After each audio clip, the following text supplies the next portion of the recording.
Welcome to Community Conversations. I'm Frederick County Executive Jan Gardner, and joining me as my guest today is Rick Harcum, who's Frederick County's Budget Officer. Welcome, Rick. Hi, thanks for having me. Well, thank you for joining us. It's that time of year again where we start the county budget. Budget season's coming. And, you know, a lot of people hear the word budget, and the eyes roll into the back of their head. They think, oh, I don't want to hear about the budget. But in reality, I think the budget is the most important thing that we do every year in county government.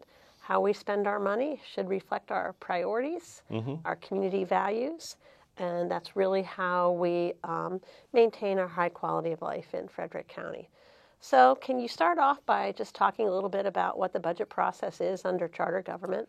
Sure. So the charter is kind of our rule book. It sets in place the process that we should follow to deliver a transparent, open budget to the public. The good news is in the very front of the charter, there's a bunch of definitions because there's some fairly technical language that we use in budgeting and it's not common in everyday language. So it defines things like the operating budget and the capital budget, capital improvement program. To give an analogy for homeowners, so the operating budget is kind of like your checkbook, pays routine monthly bills. The capital budget is more like planning for a new roof on the house or major appliances, those kind of things. And the capital improvement program is a look forward over the next 6 years for those major investments that we need to make. And all those definitions sit there in the front of the charter. And it just gives us a common language to work with. The charter also sets in place kind of an annual calendar, the process we should follow.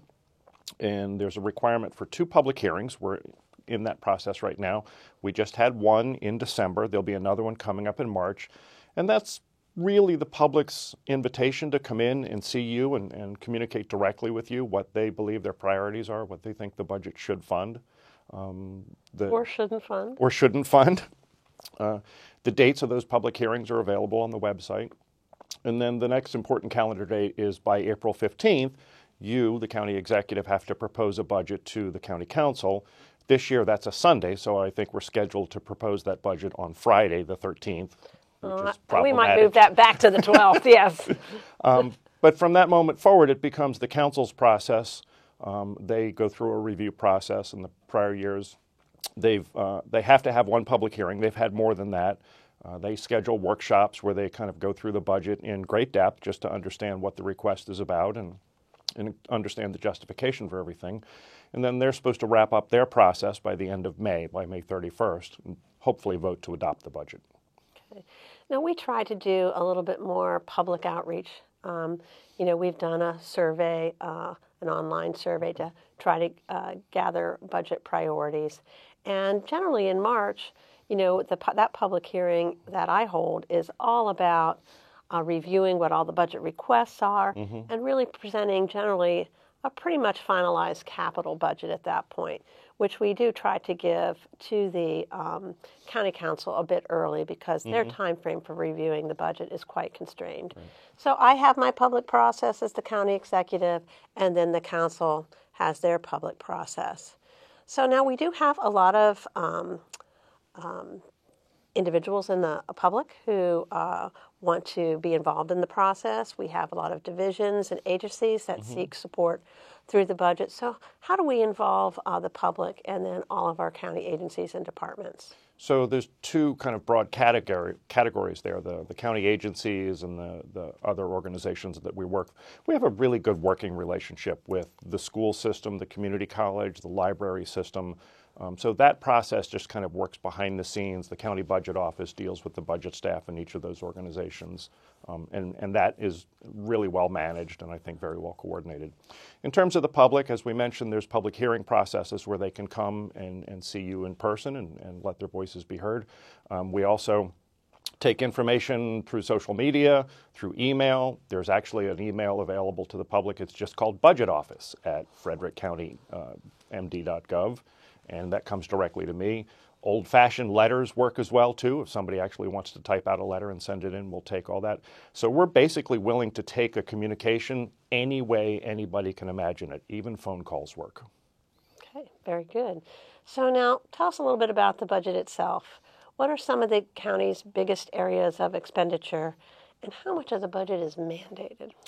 Oh, this is one of the little known facts about our budget. The grand majority of this budget is mandated either by function or by formula. There are certain things that county governments must do, like the sheriff's office and the state's attorney's office. These are legally required functions of county government. We don't have much control over that.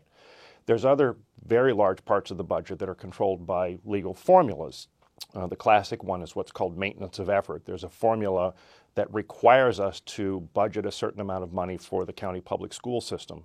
When all is said and done, I think it's less than 15% that is kind of discretionary, up to you to program as you see fit as county executive. So there's really not a lot of wiggle room in this. Yep. In terms of what we invest in, education is the number one. Education takes at least 50%, usually more than 50% of the budget every single year. Public safety comes in second at about 20%, and that's the sheriff's office, the fire department, 911, emergency communications, those kind of things. The county departments or divisions take up probably the next 15% of the budget, and that's everything from parks and recreation to the highways and public works and those kind of things, and the Department of Aging, community services. And so the remaining 15% is what we spend on other things that are also mandatory, like debt service and insurance requirements. So it feels like there's a lot to play with a $500 million budget, but when you get right down to it, there's just not a lot that can be changed or adjusted in any one budget cycle. So at least somewhere around 70 to 75% of the budget goes to education and public safety. Yes. The core functions of county government. Now, as the county grows, obviously we have 800 more students in our school system. Yes.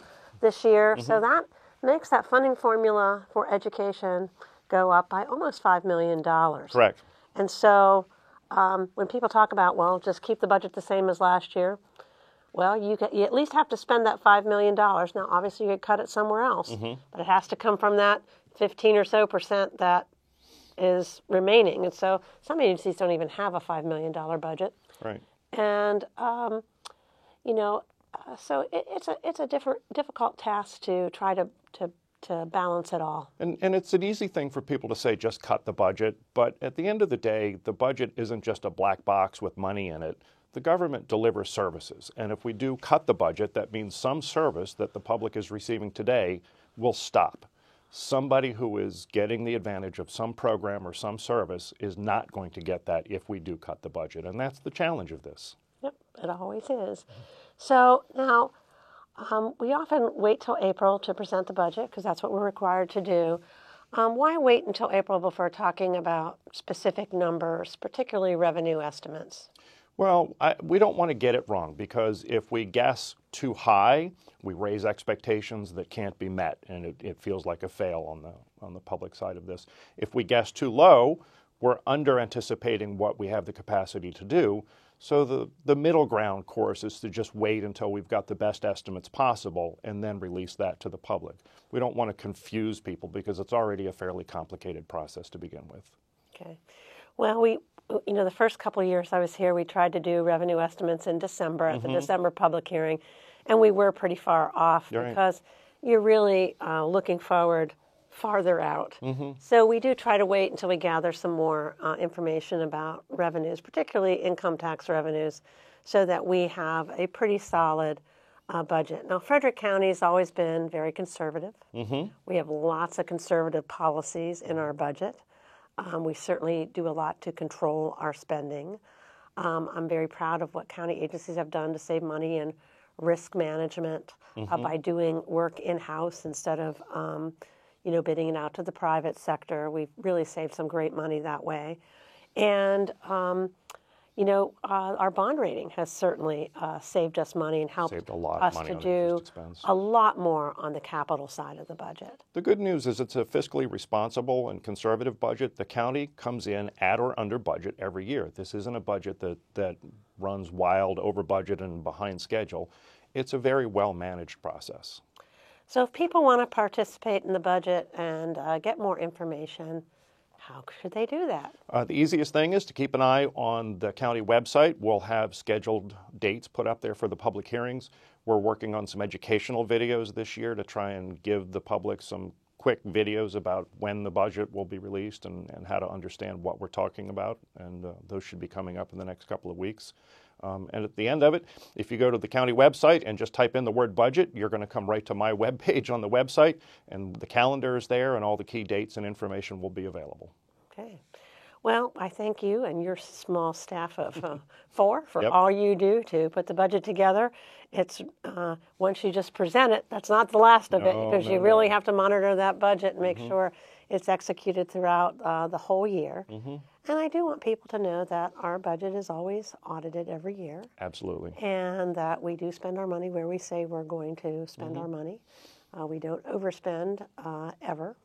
And the audited we have a financial lot of statements were just released, and the auditor came in with a complete, clean bill of health. There's some technical language, but basically they found no issues of concern.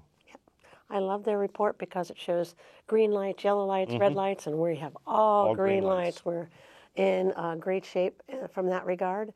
And, we also do have an internal audit agency that will audit specific pieces of the budget over time. So I do want people to feel assured that their input makes a difference and that we do spend the money where we're required to, where we're supposed to, and how we say we're going to. Absolutely agree. So, any closing words of wisdom?